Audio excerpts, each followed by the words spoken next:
Damos la bienvenida al periodista Cristian Zurita. Él dirige el portal Periodismo de Investigación y ha aportado con muchas investigaciones muy sólidas y gravitantes en el país. Hoy, a los tiempos, el periodismo vuelve a sacar documentos del correísmo, algún documento gráfico que estaba oculto por allí y que Código Vidrio lo ha publicado. Quisiera iniciar este diálogo, Cristian, preguntándole qué importancia tienen esas declaraciones que se escuchan tanto de Jorge Glass como de José Luis Cortázar, su subordinado entonces, como director de la Agencia de Regulación y Control Hidrocarburífero. Gustavo, muchas gracias, muy buenos días. Lamento, estoy en la calle, espero que la transmisión de internet sea la mejor. Pero bueno, yo creo que esto es un tema inesperado. Nadie tenía previsto ni pensado que un video de esa connotación existía y pues es por demás grave, ¿sí? Y lo que a mi modo de ver va a suceder es que el video que el portal Código Vidrio de Arturo Torres ha mostrado públicamente es abrir las verdaderas puertas del infierno, Gustavo, porque aquí sí se va a revelar por fin el mayor caso de corrupción de la historia ecuatoriana. Esto es más grave que Petrochina y es más grave que Odebrecht juntos. ¿Sí? No por las primeras declaraciones que dio el ex vicepresidente Jorge Glass relacionadas a la apertura de la venta de ciertos insumos en la frontera, sino justamente por lo que dice después, que no hay que llevar absolutamente ningún tipo de registro escrito con respecto a los contratos que efectivamente se formularon llamados de servicios específicos con inversión, en los cuales las dos primeras pruebas que hizo el Estado fueron justamente con el campo Shushufindi. ¿Sí? ¿A qué se refiere? ¿Sí? Antes de la firma de estos contratos específicos con inversión, el costo de producción de un barril de petróleo por Petroecuador no superaba los $12. ¿Sí? Pero a partir de la firma de estos nuevos contratos, y Shushufindi de alguna manera fue como la prueba de lo que tenía que hacerse a futuro, es decir, como el plan piloto, terminó estableciendo un costo de producción por barril de $39. Entonces, la gran pregunta es, ¿cómo es que pasamos de los $12 a los 39? Fácil, ya, o sea, esto es un tema que hay que detallarlo un poco, ¿sí? Hasta antes de desde 2011, ¿sí? Los campos petroleros estaban regidos por una valoración histórica y a partir de allí se podía establecer cuál era la inversión mayor que podían ejecutarse en los campos para generar mayor cantidad de crudo. ¿Sí? Y en el caso de Shushufindi, el promedio de producción histórico era de 40,000 barriles. ¿Qué es lo que hicieron? ¿Qué es lo que hicieron? De los 40,000 barriles, que era como el consumo, digamos, la producción histórica, ellos se bajaron a 36,000. Es decir, que dejaban en una ventana la producción de 4,000 barriles diarios. Y esos 36,000, ¿sí? Mantuvieron el valor histórico del precio de producción de Petroecuador, que era $12. Pero más allá de la producción de los 36,000, se aplicaba este nuevo valor de $39. Es decir, que a partir de los 4,000 barriles restantes, ¿sí? O que se encontraban en una ventana, tenían una nueva valoración, ¿ya? Y esto fue firmado prácticamente en todos los campos petroleros. Es decir, teníamos un nivel de producción histórico aproximadamente, en el caso que le estoy señalando de Shushufindi, de 40,000. Se bajaron justamente a 36,000 para generar esta ventana de ganancia. ¿Sí? Y a partir de esta ventana de ganancias que instalaron los nuevos precios de producción, y pues allí está el gran robo nacional. Esto Gustavo, debe superar con toda tranquilidad los 20, 25 mil millones de dólares. Y es donde realmente estuvo la gran corrupción del gobierno de Correa. Y a eso es lo que se refiere en el diálogo que mantuvo Cortázar, que le graba Cortázar a Jorge Glass. Me refiero a este tema. A eso se refiere. Le dice que no quede ningún tipo de registro escrito con respecto a la negociación que se ha hecho en Shushufindi y en el otro campo, sí, porque esto le puede llevar a Rafael Correa preso. Y Cortázar, poco antes de esos sucesos, pocos años antes, era secretario anticorrupción en el país. Y en ese momento ocupaba un cargo preponderante, ¿sí? Un cargo preponderante. La gran pregunta es por qué en esta conversación que nosotros hemos observado, Jorge Glass es como que si le hace una petición, como que si le está pidiendo un favor, y en realidad lo que le está dando es una orden, ¿no es verdad?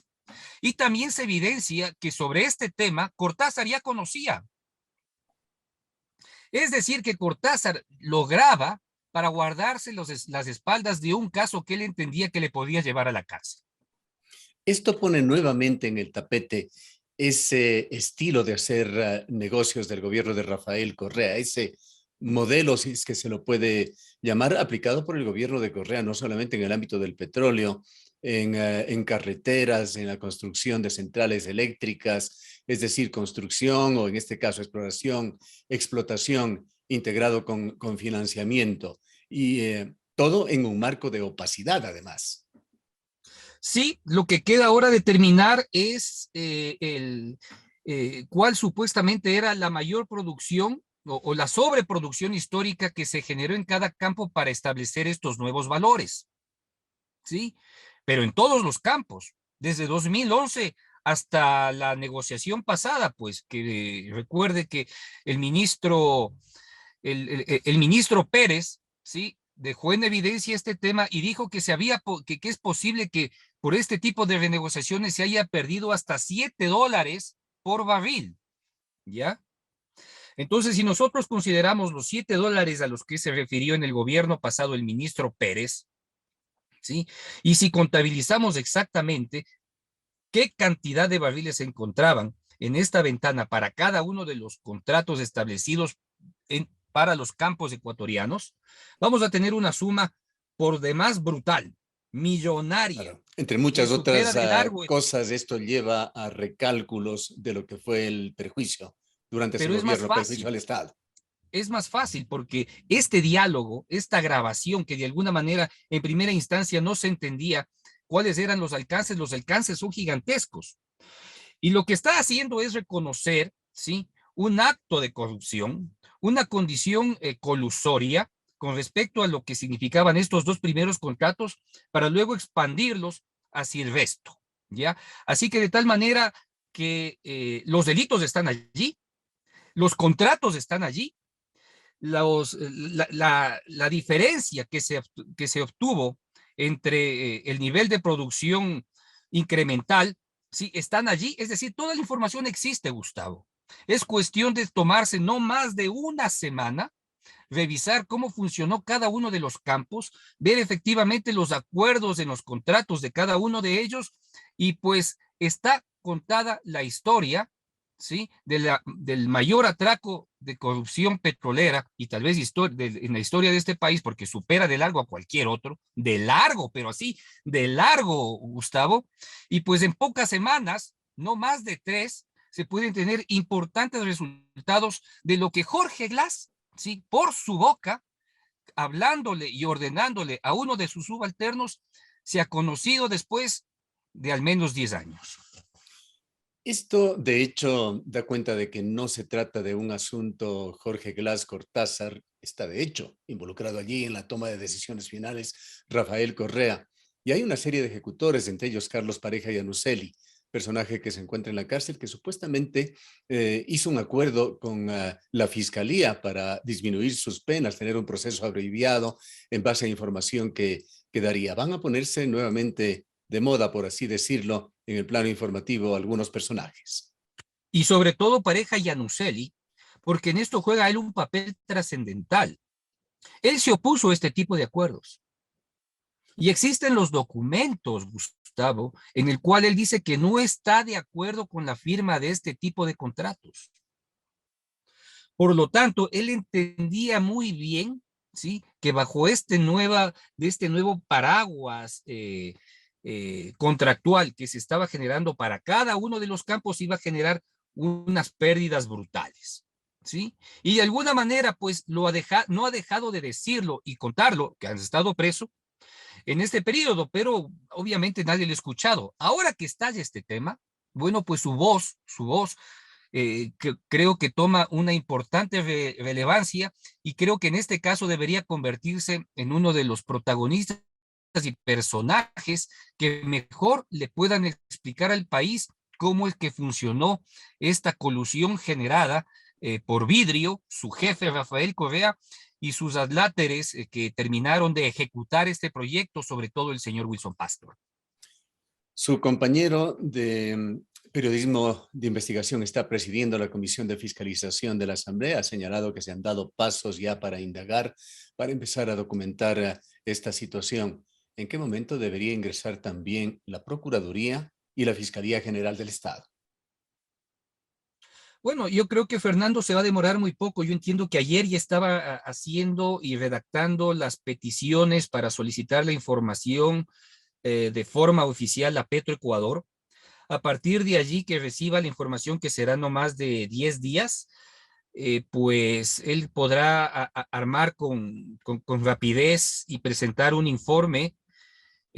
Lo puede hacer personalmente y directamente luego a la fiscalía, o presentarlo como una propuesta de la Comisión de Fiscalización. Tiene varias alternativas. El caso es que de alguna manera eh, no hay que construir un caso, por ejemplo, el famoso caso Petrochina, que terminó de construirse en 12 años, ¿no? Una historia por demás extremadamente larga. Y de pronto por este golpe sin precedentes que nos facilita Código Vidrio y el periodista eh, Arturo Torres, pues sí, nos entrega una mesa servida y yo creo que es cuestión de pocos días, no más de 15, creo yo, en el cual creo que la prensa, ¿sí? Los que hacemos investigación podremos poner sobre el tapete todos todas las herramientas y todos los hechos y protagonistas de este caso que de alguna manera siempre pasó desapercibido, por más que yo recuerdo haberlo gritado, porque yo escribí artículos sobre esto cuando todavía era periodista de Diario Expreso, ¿no? Allá por 2011, porque yo no me explicaba cómo, por ejemplo, en alguna visita que hice a un país petrolero, yo no me explicaba cómo es que en el caso de Noruega, ¿sí, Gustavo? Noruega, que saca petróleo en el Mar del Norte, casi en el Polo Norte, ¿sí?, en las peores condiciones, en plataformas offshore, con un clima y unos mares inigualables, el costo de producción de un barril de petróleo le cuesta $18. Y nosotros, con toda la infraestructura instalada y pagada, entregamos los contratos a empresas internacionales para que asuman una nueva tarifa a partir de los 39 a $45. Es un robo. Es un robo. Siempre lo hemos dicho. O Usted, sea, no entendemos cómo en el país... Sí. usted, Cristian, de hecho no es abogado, nosotros tampoco lo somos, más bien muy neófitos o muy poco conocemos de leyes y del ámbito jurisdiccional en cuanto a justicia en Ecuador, pero quisiera preguntarle, esa excitativa que queda grabada allí en ese video de no dejar huella, de que no dejen nada por escrito con respecto a esos contratos petroleros, ¿cómo se llama? Pues eso en primera instancia es colusión, ¿sí? Dos, se están poniendo de acuerdo para perjudicarnos a todos, ¿sí? Y lo está haciendo con anuencia de su jefe, es decir, son tres, porque le dice, si esto se llega a saber, ¿sí? Si esto se llega a saber, Rafael Correa se va a ir a la cárcel. Bueno, ya se ha ido por otro caso, ¿sí? Que también se ha logrado identificar, pero eso es mucho peor.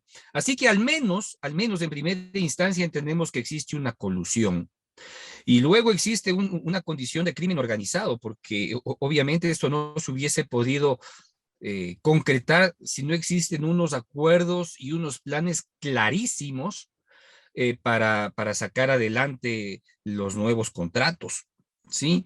Y pues ya veremos cómo, yo creo que es muy posible determinar peculado, ¿sí? Porque obviamente aquí existe una condición de dolo y abuso de los fondos públicos enorme, pues, ¿no? Enorme. Si ya le digo que de alguna manera el ministro Pérez identificó $7 por barril en lo que significó estos procesos de renegociación, en lo que significa la producción incremental, y pues a partir de allí se verá, ¿sí? Pero al menos yo creo que tenemos un nuevo camino de algo que ni siquiera se lo tenían esperado, ¿sí? Y de lo que yo estoy viendo es que al menos en un año tendremos una nueva sentencia de Rafael Correa y todo su combo. Más allá del ámbito legal, analizando esto desde un punto de vista de valores ético, moral, no es traición a la patria. Por supuesto, porque es que, bueno, ellos siempre nos traicionaron, ¿no? Nos traicionaron en nombre de sus ideales y nos traicionaron en nombre de que ellos eran los adalides de la verdad, porque creían que efectivamente ese era su principio. Ya entendemos que no, pero efectivamente es una traición a todos.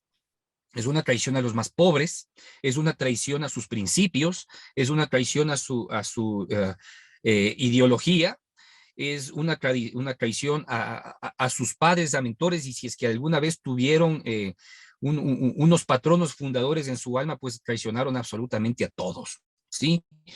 Y pues yo creo que tendremos la suficiente capacidad para poder generar una narrativa fuerte para terminar de acabar con este grupo de delincuentes que tanto daño le ha hecho al país, creyéndonos o tratándonos de vender una narrativa, ¿sí? Inexistente. Sí, lo que han hecho con el país, luego de alguna manera de haber descubierto este video, queda en evidencia. Y pues el tema es que aquí existen videos, ¿sí? Y aquí todo el mundo no va a dejar de escuchar la voz de perdón, de Jorge Glass diciendo hay que borrar todas las huellas, porque si no Rafael se va a ir preso.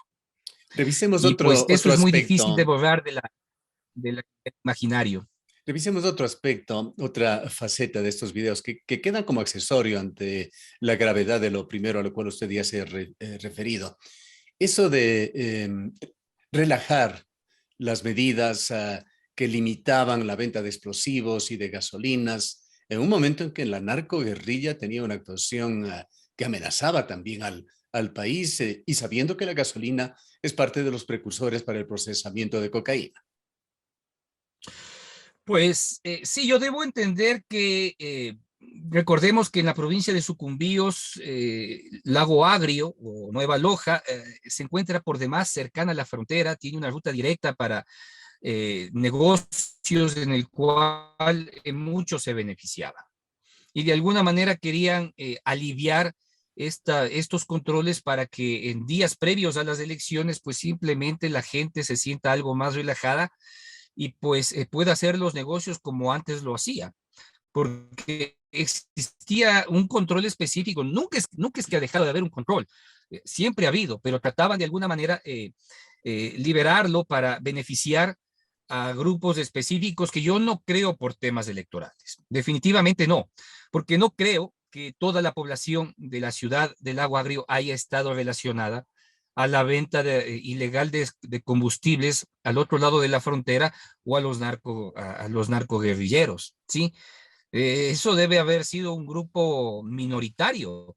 Lo que estaban es apalancándose en la supuesta necesidad de mejorar sus números antes de las elecciones, ¿sí?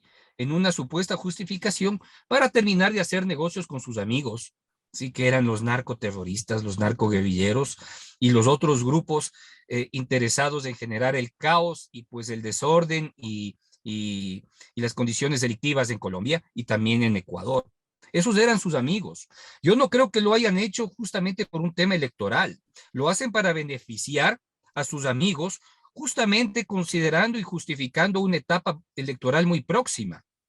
Y por eso, de alguna manera, se lo entiende como el pedido que le haces como que si le estuviese rogando, ¿no? Como, mira, vamos a perder. Si no hacemos esto, vamos a perder. Pero igual, perdieron. Ese es el tema central, porque fue, fue como una condición especial a partir de esas elecciones seccionales En donde el- prácticamente empezó el decaimiento de la Revolución Ciudadana. De tal manera que yo no creo, Gustavo, que eso haya sido una realidad. Yo creo que simplemente fue una justificación para beneficiar a sus amigos del otro lado de la frontera. Ahora, coyunturalmente, estamos en un lapso en el cual se está tratando el habeas corpus a Jorge Glass, se lo está revisando. ¿Podría, debería este video, su contenido, influir de alguna manera en ese tribunal que está revisando el caso? Pues por supuesto que es un apalancamiento para que se entienda que Glass siempre fue el operador de la mafia, ¿no? El operador de este grupo o delincuente organizado y que pues el momento en que se emitieron esas medidas cautelares a su favor, pues obviamente existían un acuerdo tácito que no puede seguir respetándose desde el punto de vista de la justicia. Yo creo que después de lo que ha sucedido ayer en la apelación al recurso de protección de habeas corpus, es muy difícil sostenerlo. ¿Sí? Es muy difícil y si es que se lo sostiene, pues ya veremos que prácticamente hemos perdido toda capacidad de moral en este país, pero yo creo que después de que Fiscalía, el propio procurador haya estado presente explicando todos los vicios generados en la audiencia y todo lo que efectivamente hicieron y dejaron de hacer, veo muy difícil que él no vuelva a la cárcel de la Tacunga donde tiene que estar y regresar. Si es que obtiene la libertad, que sea de otra manera y que sea de la forma legal, si es que le corresponde, Gustavo, ¿sí? Pero no utilizando este tipo de triquiñuelas como han estado acostumbrados, ¿sí? Nadie quiere, creo que quiere oponerse a las condiciones legales de un reo, de cualquiera que sea. Sí, si es que efectivamente la ley le favorece, pero no bajo estas condiciones, porque el resto del Ecuador o el resto del grupo penitenciario no tiene los mismos privilegios y canonjías que ha tenido este sujeto. Esta situación no deja de alguna manera de convertirse también en un recordatorio a la memoria colectiva, que suele ser muy frágil. Hemos tenido que hacer un esfuerzo nacional para recordar quién era Jorge Glass luego de su liberación, pues, y luego efectivamente cómo nos restregó en la cara su viaje por toda la provincia, por todas las provincias, hasta llegar a su casa. Ha sido una derrota para el correísmo. Yo estoy muy seguro que esto les afectó a ellos, no tienen cómo defenderlo, y pues ha sido de alguna manera también una derrota para el resto, porque hemos visto cómo un ladrón nos restrega en la cara su libertad. ¿Ya? Y eso ha movido muchas cosas. Creo que eh, nunca antes he visto tanta movilización. Yo he visto, por ejemplo, acá en la capital hay grupos que ya se están reconstituyendo y pensando que esto no puede volver a pasar y ya están pensando en otras cosas, ¿sí? Así que este hecho que de alguna manera pues nos ha generado tanto daño, también de alguna manera ha provocado una reacción positiva por parte de esta sociedad pensante que el Ecuador, por supuesto, que la tiene. Llega esto también un momento difícil para el gobierno de Guillermo Lasso, que en todas las evaluaciones está sacando notas bajas. De alguna manera influye esto en la situación general y con esto finalizamos también en esta última intervención. Le agradecería un brevísimo resumen, un sumario de lo que usted piensa sobre ese primer año de gobierno de Lasso. En primera instancia, la gestión por la vacunación excelente. Luego de algunos meses de haberla controlado, este triunfo ya no tenía mayor importancia porque al verse liberado las condiciones de venta de las vacunas a nivel mundial, le puso al resto de países en las mismas condiciones que el Ecuador, ¿sí? Así que es difícil ya eh, recibir algún tipo de beneficio o retribución pública por lo que hizo. Eso ya pasó en todo el mundo y no hay vuelta atrás. ¿Sí? Tal vez haya sido su única gestión realmente bien hecha y le debemos reconocer esta capacidad o este interés de poner las finanzas públicas en un orden debido. ¿Sí? Ya lo ha hecho y todos nos alegramos por ello. ¿Qué le corresponde? Pues efectivamente generar procesos de apertura y de inversión con recursos públicos al sector privado de forma transparente para que el motor de la economía se vuelva a dinamizar. Que se va a demorar, por supuesto que se va a demorar porque Lazo no tiene proyectos. Entonces, si es que efectivamente logra concretarlos, no los veremos hasta el segundo trimestre, hasta el segundo semestre del próximo año. Mientras tanto, le va a tocar gestionar con claridad una realidad política y compleja que parece que no está a la altura, ¿sí? Y eso le va a jugar mucho en contra y pues creo que lo debería tener muy en serio y tomarlo como su principal debilidad porque eso le puede generar muchos problemas. Gracias, Cristian, por habernos atendido y su valiosa opinión. Muchas gracias, Gustavo. Ha sido un placer. Declaraciones del licenciado Cristian Zurita, quien dirige el portal Periodismo de Investigación.